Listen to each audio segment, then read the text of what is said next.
Hello बच्चों, आइए प्रश्न को देखते हैं। शेयर ऑफ एक्स और वाई के नीचे दिए गए मूल्यों से बताइए कि किस मूल्यों में अधिक स्थिरता है। और यहाँ पे देखो एक्स के मूल्य दे रखे हैं और वाई के, मतलब इस तरह से मान के चलो कि प्रेक्षण एक्स के दे रखे हैं, प्रेक्षण वाई के दे रखे हैं। तो हमें बताना है कि कौन से प्रेक्षण अधिक स्थिर है।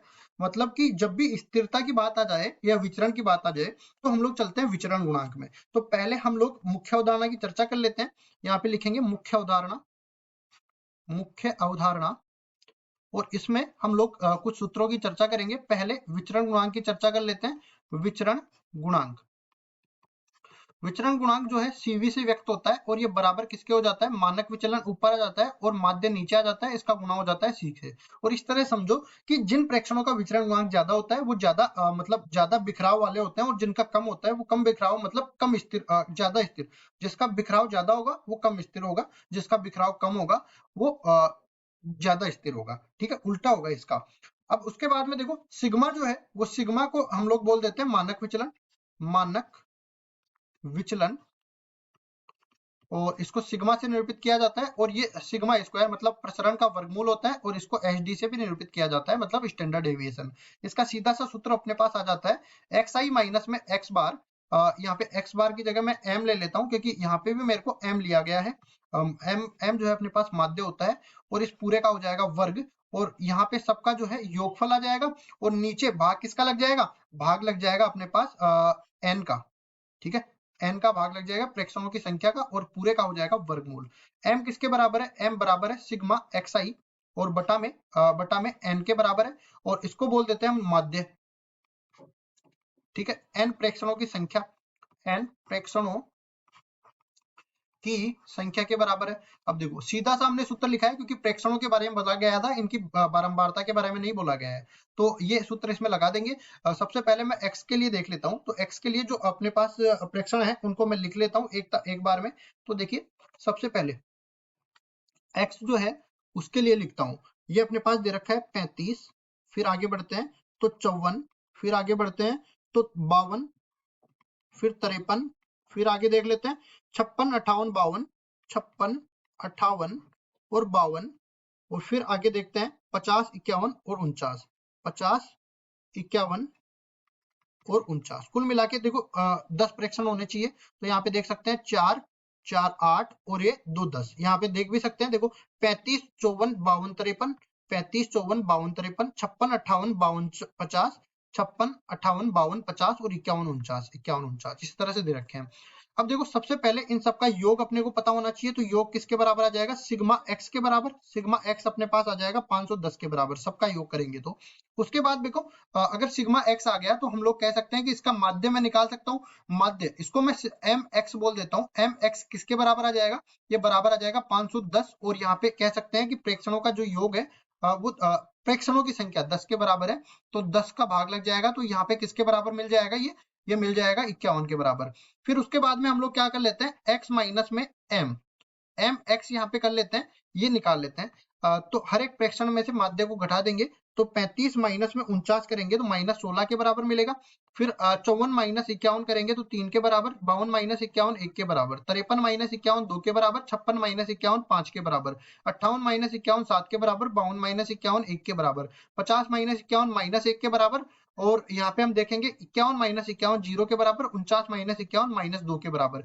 फिर हम क्या करेंगे, x माइनस में एम एक्स इस पूरे का वर्ग भी निकालेंगे। तो वर्ग किसके बराबर हो जाएगा, 16 का वर्ग होता है 256, 3 का वर्ग होता है 9, ये हो जाएगा 1, 4, 25, फिर आएगा 49, फिर अपने पास 1, 1, 0, 4 इसके बराबर आ जाएगा।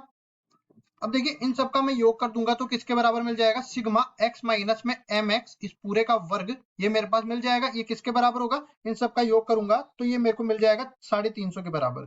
350 मेरे को मिल गया। अब इसके बाद मैं सिग्मा एक्स निकाल सकता हूँ। ठीक है, मानक विचलन सिग्मा एक्स किसके बराबर हो जाएगा, देखो इन सब प्रेक्षणों का योग मतलब इनका योग 350 के बराबर, और इसका भाग लग जाएगा किसका, प्रेक्षणों की संख्या का, जो कि 10 के बराबर है। इस पूरे का वर्गमूल ले लेंगे, और वर्गमूल लेंगे तो देखो 35 का वर्गमूल अपने पास बच जाएगा। तो 35 का वर्गमूल किसके बराबर होता है, ये देखो 36 का वर्गमूल अपने पास 6 के बराबर होता है। तो ये लगभग 5.91 के बराबर आने वाला है। ठीक है।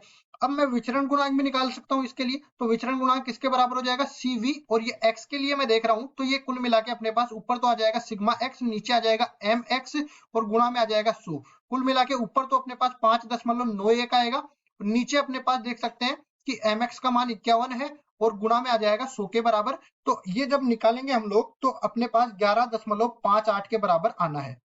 ठीक है, निकाल लेना जोड़ गुणा भाग करके। और इसी तरह हम लोग आगे बढ़ते हैं और y के लिए भी चर्चा कर लेते हैं। y अपने पास किसके बराबर दे रखा है, y में प्रेक्षण दे रखे हैं, लिखेंगे 108, फिर आता है अपने पास 107, फिर आता है 105। ठीक है, इसके बाद 105 के बाद 105, 106, 107, 105, 106, 107, और आगे देख लेते हैं 104, 103, 104, 104, 103, 104, फिर आगे 101। अब इनको देख भी लेते हैं, देखो ऊपर से स्टार्ट कर लेते हैं, 108, 107, 105, 105। तो यहाँ पे देखेंगे 108, 107, 105, 105, फिर 106, 107, इस तरह से 6, 7, 4, 3, और इसमें भी देख लेते हैं 6, 7, 4, 3, फिर 4, 1, और इसमें भी 4, 1। तो मतलब जो प्रेक्षण लिखे हैं वो तो बिल्कुल सही लिखे हैं। अब इन प्रेक्षणों का योग भी हमें करना है, तो सिग्मा y किसके बराबर आ जाएगा, ये 1050 के बराबर आ जाएगा। 1050 आ गया तो my कह सकता हूँ, माध्य इसका निकाल सकते हैं ना, my किसके बराबर आएगा 1050, और प्रेक्षणों की संख्या किसके बराबर है 10 के बराबर है, तो 10 का इसमें भाग लगेगा तो 105 के बराबर अपने पास आ जाएगा। फिर हम क्या करेंगे, y में से my को घटा देंगे, तो 108 में से 105 को घटाएंगे 3, 7 में से 5 को घटाएंगे 2, 5 में से 5 0, 5 में से 5 0, 6 में से 5 1, 107 में से 105 2, 4 में से 5 माइनस का 1, 3 में से 5 माइनस का 2, 4 में से 5 माइनस का 1, 1 में से 5 माइनस का 4। फिर हम लोग क्या करेंगे, y माइनस में my जो है इस पूरे का कर देंगे वर्ग, तो ये अपने पास मिल जाएगा 9, 4, 0, 0, 1, 4, 1, 4, 1, 4, सॉरी 4 नहीं आएगा, अब यहाँ पे 4 का वर्ग जो है वो 16 के बराबर आना है, तो इसको भी सही कर देंगे, ये अपने पास मिल जाएगा 16 के बराबर। इन सब का योग करेंगे, सिग्मा y माइनस में my इस पूरे का वर्ग, तो इन सब का योग करेंगे तो ये अपने पास मिल जाएगा 40 के बराबर। ठीक है, अब 40 अपने को इसका योग मिल गया, तो हम लोग अब सिग्मा y निकाल सकते हैं मानक विचलन y के लिए। ये बराबर हो जाएगा इसका मान मतलब 40 के बराबर, और नीचे भाग किसका लग जाएगा, प्रेक्षणों की संख्या का 10, और पूरे का आ जाएगा वर्गमूल, तो 4 का वर्गमूल मिल जाएगा, सिग्मा y 2 के बराबर मिलेगा। अब मैं विचरण गुणांक निकाल सकता हूँ y के लिए, तो ये किसके बराबर हो जाएगा, सिग्मा y बटा में my और गुणा में 100 के बराबर ये मिल जाएगा। सिग्मा y का मान 2 है, my का मान 105 के बराबर है, और ये 100 के बराबर है। अब देखो इसको आगे हम लोग हल करते हैं, तो ये लगभग 1.904 के बराबर मिल जाएगा। अब दोनों के लिए विचरण गुणांक मेरे पास आ गया, तो मैं क्या कहूंगा कि पहले मेरे पास कितना आया था 11.58, इसको सही कर देते हैं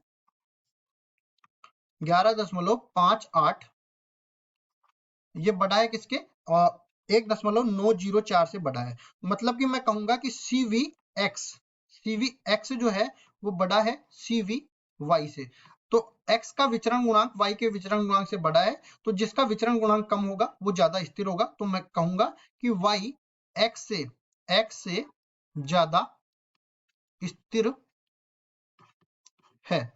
और यही हमें बताना था कि कौन सा प्रेक्षण या कौन से मूल्य ज्यादा स्थिर है, तो y के मूल्य ज्यादा स्थिर हो जाएंगे, यही हमारा उत्तर है। आशा करता हूं ये सवाल आपको समझ में आया होगा। धन्यवाद।